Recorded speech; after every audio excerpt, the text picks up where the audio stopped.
It was the 3rd of October 2010. The commitment to host a world-class sporting event in the capital city of India was finally realized.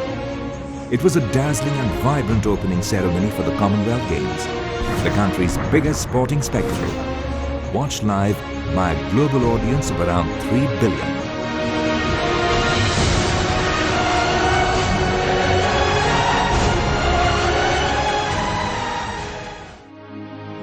But there was one other commitment which was accomplished on the same day.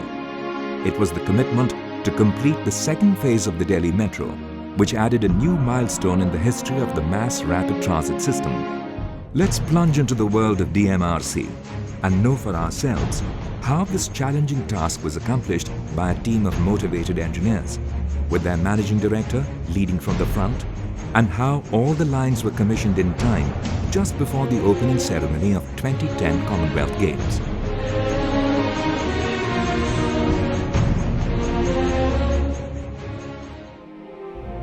Today, with a total network of 190 kilometers and 138 stations, along with 6 more stations of the Airport Express link, Delhi Metro is operational on 7 lines.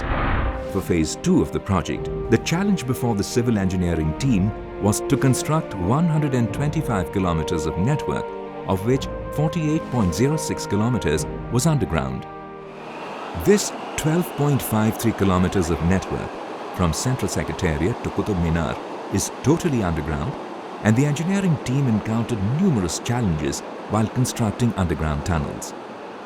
Majority of the tunneling work was carried out through tunnel boring machines or TBMs. The tunnels are twin tunnels, and work on one of the twin tunnels from INA to Jodhbagh was completed, and the other TBM was progressing ahead of the schedule.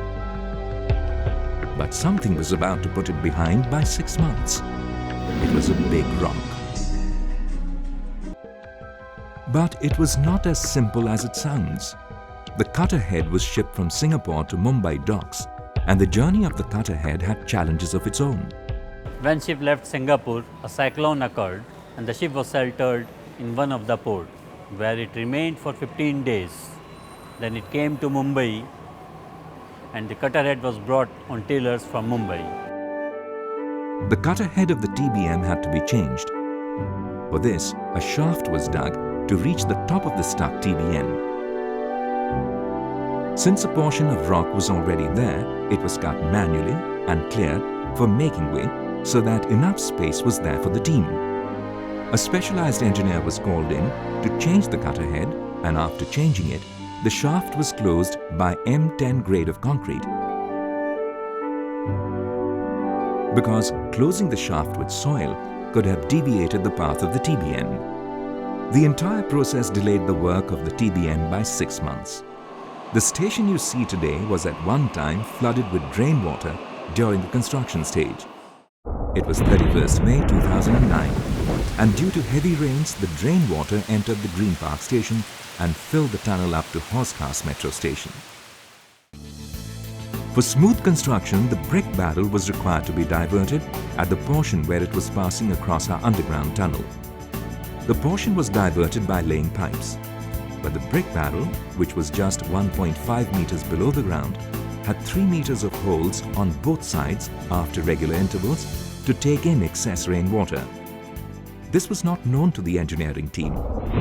On 31st May 2009, when the rain gods were pouring down heavily, the brick barrel pushed the water back, which found its way into the excavated box of the station. After getting all the details, the engineering team sprung into action. Huge pumps were installed to throw water out of the other side of the tunnel. Holes were found on the brick barrel and they were blocked by concrete. And finally, work was restored, but still it got delayed by a month. The Green Park station was built using top-down construction method, and the same method was to be followed at Malviya Nagar. However, during excavation, a rock was encountered in the central part of Malviya Nagar, and so bottom-up method was adopted to construct this station. To remove the rock from its central position, controlled blasting was carried out. The blasting was carried out in early morning or just before sunset, so that the traffic above the station box and the nearby residents were not disturbed. The managing director of DMRC, Dr. E. Sridharan, knew this right from the beginning, and he had thought of something innovative, something which was never done before. Let's say this is the design of the Central Secretariat metro station, and the new Central Secretariat station was constructed at this point. For integration, 4 huge openings were created, 2 each at the platform and concourse level. The openings at the concourse level were of about 10 to 11 meters in length, whereas the openings at the platform level were of 9 meters length. The structure of the entire station was supported at the undercroft, platform and concourse level with trestles and pipes. Load cells were fixed with a support system to monitor any settlements and to understand the pressure forces of the structure.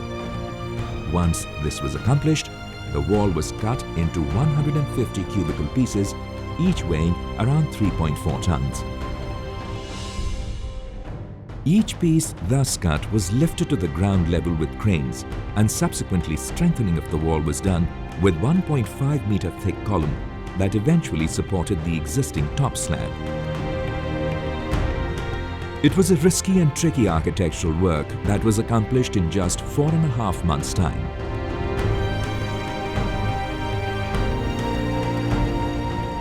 Lots of precautionary measures were adopted for the safety of both the passengers and the moving trains at the operational station. Besides constructing underground tunnels and elevated viaducts, the engineering team of DMRC also built 19 bridges of more than 34 meters length in Phase 2, crossing over major flyovers, drains, railway tracks and roads in the city. Among those 19 bridges, the Mulchand Signature Bridge, built over the Mulchand Crossing, one of the busiest intersections on Ring Road in South Delhi, posed a major challenge for the civil engineers. The challenge was to construct viaduct without disrupting the traffic flow beneath.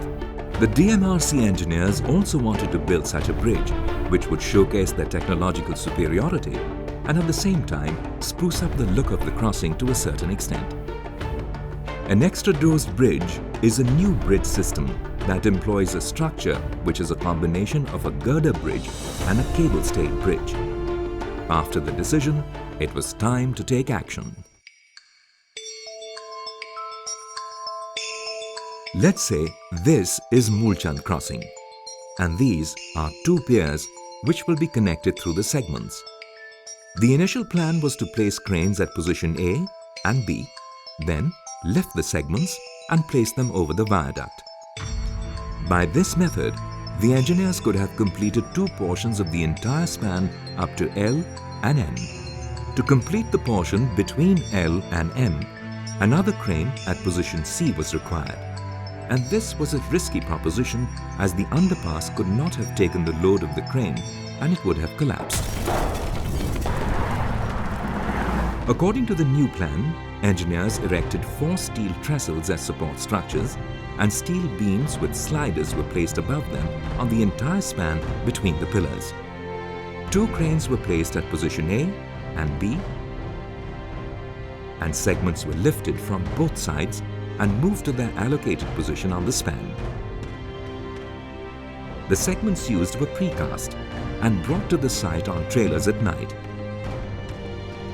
Out of the 20 segments that were placed on the main span of the bridge, 16 segments were designed especially to hold the cables, which were held by 2 columns constructed on the span itself.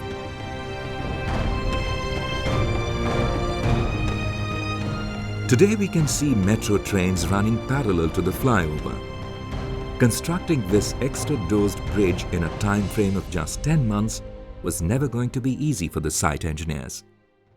Crossing major roads and tackling huge traffic was indeed very difficult, but constructing bridges over railway crossings, where Rajdhani and Shatabdi trains move at a speed of over 100 kilometers per hour, was a Herculean task.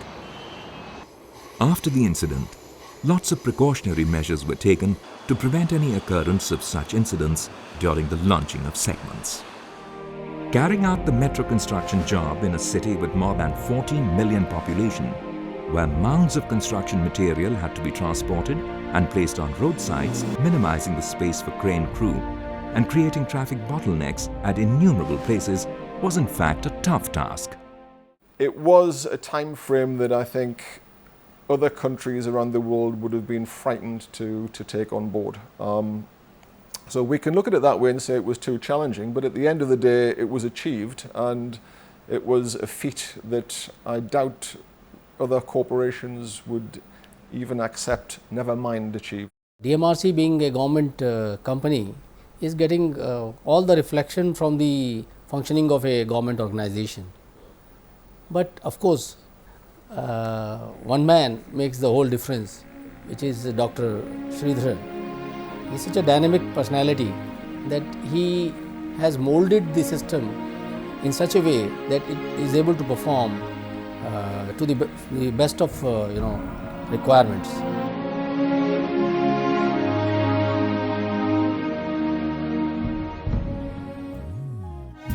संगोनहं वादी धृत्योत्साहसमन्वितः सिद्ध्य सिद्ध्योर्निर्विकारः कर्ता सात्विक उच्यते मुक्तसंगोनहं वादी धृत्योत्साहसमन्वितः सिद्ध्य सिद्ध्योर्निर्विकारः कर्ता सात्विक उच्यते।